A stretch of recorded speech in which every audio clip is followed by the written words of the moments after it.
Senang dapat kembali bertemu dengan Anda. Apa kabar? Semoga sukacita dan kabar baik adalah bahagian daripada kehidupan kita.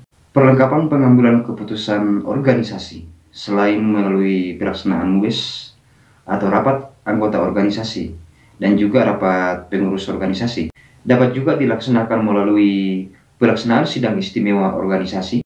Meskipun pelaksanaan sidang istimewa organisasi tersebut terkadang sangat jarang dilaksanakan ataukah difungsikan pada masing-masing organisasi. Karena pelaksanaan sidang istimewa organisasi tersebut terkadang dilaksanakan ketika ada hal-hal tertentu, terutama yang berkaitan dengan kondisi dari personil kepengurusan pada masing-masing organisasi. Sehingga lewat video ini kita akan sharing untuk mengenal beberapa hal-hal penting yang merupakan dasar-dasar pelaksanaan sidang istimewa organisasi, yang juga merupakan salah satu perlengkapan pengambilan keputusan organisasi.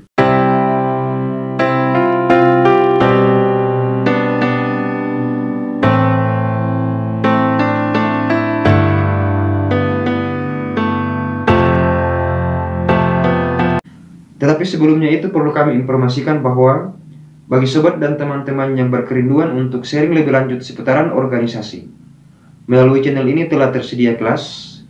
Silakan tekan tombol gabung dan lihat kelas sesuai dengan keperluan. Begitupun juga bagi sobat dan teman-teman yang ikhlas dan senang hati untuk memberikan dukungan dan juga support demi perkembangan dan perluasan channel ini. Silakan tekan tombol ucapan terima kasih dan tinggalkan pesan di kolom komentar sebagai referensi pembuatan video selanjutnya. Dan berikut ini adalah beberapa dasar-dasar pelaksanaan sidang istimewa organisasi yang merupakan salah satu perlengkapan pengambilan keputusan pada setiap organisasi, yaitu yang pertama adalah pelaksanaan sidang istimewa organisasi. Dilaksanakan jika personil dari pengurus organisasi selama satu periode kepengurusan atau kepemimpinan dianggap tidak aktif dalam melaksanakan tugas-tugas sebagai pengurus organisasi, di mana pengurus organisasi tersebut dianggap tidak aktif untuk melaksanakan tugas-tugas sebagai pengurus organisasi. Tentunya diatur lebih rinci melalui anggaran dasar dan anggaran rumah tangga oleh setiap organisasi. Yang kedua adalah pelaksanaan sidang istimewa organisasi. Tentunya juga dapat dilaksanakan ketika salah satu personil dari pengurus organisasi mengajukan surat pengunduran diri untuk tidak lagi sebagai pengurus organisasi, sehingga melalui pelaksanaan sidang istimewa organisasi tersebut tentunya diharapkan dapat memberikan penjelasan-penjelasan tentang alasan-alasan dari personil kepengurusan sehingga mengajukan surat pengunduran diri. Dan jika alasan pengunduran diri dari personil kepengurusan organisasi tersebut dapat diterima, maka dapat memilih dan juga menentukan pengganti dari personil kepengurusan yang telah mengajukan surat pengunduran diri. Yang ketiga adalah sidang istimewa organisasi dapat dilaksanakan ketika personil dari kepengurusan organisasi selama satu periode kepengurusan atau kepemimpinan organisasi tidak lagi memenuhi syarat sebagai anggota penuh. Hal ini disebabkan karena beberapa hal, seperti pada saat pelaksanaan MUBES atau rapat anggota organisasi, syarat keanggotaan dari personil kepengurusan tersebut masih memenuhi. Tetapi karena seiring waktu berjalannya kepengurusan atau kepemimpinan masing-masing organisasi, maka status keanggotaan dari personil kepengurusan tersebut tidak lagi memenuhi syarat sebagai anggota penuh. Maka ketika pengurus organisasi tidak lagi memenuhi syarat sebagai anggota penuh, maka dapat dilaksanakan sidang istimewa organisasi untuk mencari calon pengganti dari pengurus organisasi yang tidak lagi memenuhi syarat sebagai anggota penuh. Kemudian yang keempat adalah sidang istimewa organisasi juga dapat dilaksanakan ketika personil kepengurusan organisasi berhalangan tetap, seperti ketika personil kepengurusan organisasi tidak lagi berada di tempat di mana organisasi itu berada, ataukah karena faktor fisik seperti sakit dan juga ketika meninggal dunia, sehingga kondisi-kondisi tersebut tentunya memungkinkan untuk melaksanakan sidang istimewa. Yang kelima adalah sidang istimewa organisasi.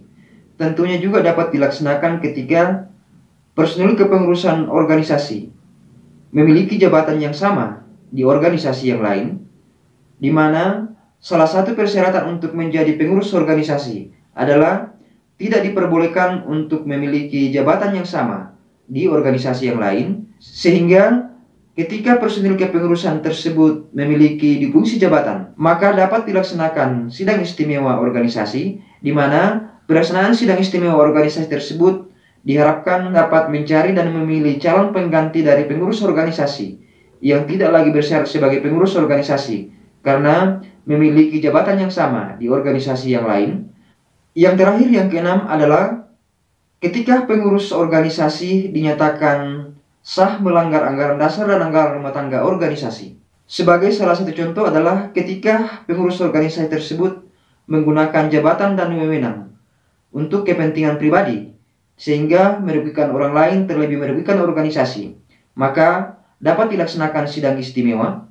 Sidang istimewa tersebut dimaksudkan untuk memilih dan mencari calon pengganti dari pengurus organisasi yang tidak lagi bersyarat sebagai pengurus organisasi karena telah menyalahkan wewenang dan tanggung jawab sehingga menguntungkan pribadi dan juga merugikan orang lain serta merugikan organisasi.